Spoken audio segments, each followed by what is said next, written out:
সম্প্রতি একটি ভিডিওতে দেখেছিলাম তিনজন ভাই সনাতনী ধর্মের তার মায়ের সমাধির পাশে গিয়ে বসে প্লেট নিয়ে ভাত চাচ্ছিল। পেটের ক্ষুধা সইতে না পেরে খালি খাবারের প্লেট নিয়ে মায়ের সমাধিস্থলে বসে আছেন প্রতিবন্ধী তিন ভাই। তো সম্প্রতি একজন জামাতের এমপি ডক্টর শফিকুল ইসলাম মাসুদ সাহেব তিনি এই তিনজন অমুসলিমের দায়িত্ব নিয়েছেন।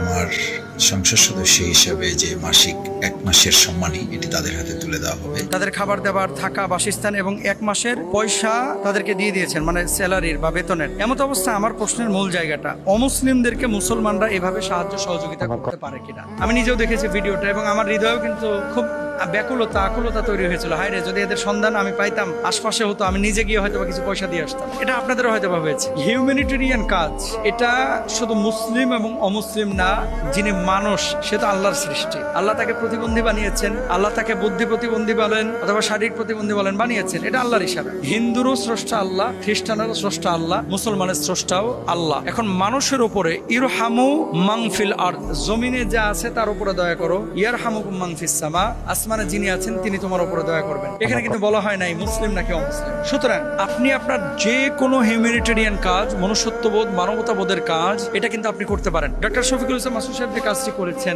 আলহামদুলিল্লাহ। আমির সাহেব তিনি বললেন যে একটা কওমি মাদ্রাসায় তার 5 বছরের বেতন তিনি ওয়াকফ করে দিয়েছেন। বিএনপির অনেক লিডার আছেন যারা গোপনে, ওই যে লক্ষ্মীপুর রামগঞ্জের, তারপরে ফেনীর কয়েকজন এমপির কথা শুনেছিলাম, তারাও নাকি এরকম তাদের বেতন থেকে, স্যালারি থেকে মানুষের জন্য, মানুষের কল্যাণে কাজ করছেন। কেউ প্রকাশ করছেন, কেউ প্রকাশ করছেন না। অনেকে আছেন, সেটা বিএনপির হোক, জামাতের হোক, যে কোনো দলেরই হোক না কেন। আমি যে কথা বলতে যাচ্ছি, হিউম্যানিটেরিয়ান এই কাজগুলো, এগুলো মনুষ্যত্ববোধের, মানবতাবোধের জায়গা থেকে প্রত্যেকেরই করা উচিত। আমরাও চেষ্টা করছি, আপনারাও করবেন। এখন হিন্দুকে দান করেছে, মাসুদ সাহেব দায়িত্ব নিয়েছেন, এটা অবশ্যই শরিয়া অনুমোদন করে। রাসূল আকরাম সাল্লাল্লাহু আলাইহি ওয়াসাল্লাম অমুসলিমদেরকে এভাবে সহযোগিতা তিনি করেছেন। এমনকি লাশ নিয়ে যাওয়া হচ্ছে, নবীজি সাল্লাল্লাহু আলাইহি ওয়াসাল্লাম দাঁড়িয়ে গেছেন। সাহাবীরা বললেন, ইয়া রাসূলুল্লাহ, ইয়া হাবিবাল্লাহ, আপনি দাঁড়িয়ে গেলেন অথচ এটাতে ইয়াহুদির লাশ।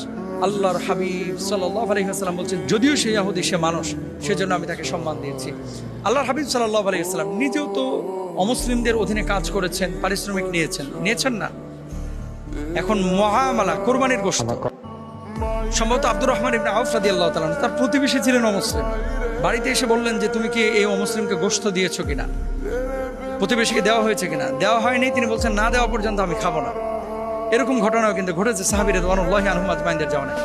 এই জন্য মুসলিম হোক, অমুসলিম হোক, হিন্দু হোক, খ্রিস্টান হোক, বৌদ্ধ হোক, অন্য ধর্মের হোক, যদি কেউ মনুষ্যত্ববোধ, মানবতা, তারপরে আপনার এই যে এরকম প্রতিবন্ধী পাগল রাস্তাঘাটে ঘুরে বেড়াচ্ছে, ক্ষুধার যন্ত্রণায় ছটপট করছে, ওই জায়গাটায় আল্লাহ তাআলা আপনাকে রাখতে পারতেন, আমাকে রাখতে পারতেন। এই জন্য যেখানেই এরকম মানবতার কাজ দেখবেন, ওখানে ঝাঁপিয়ে পড়বেন।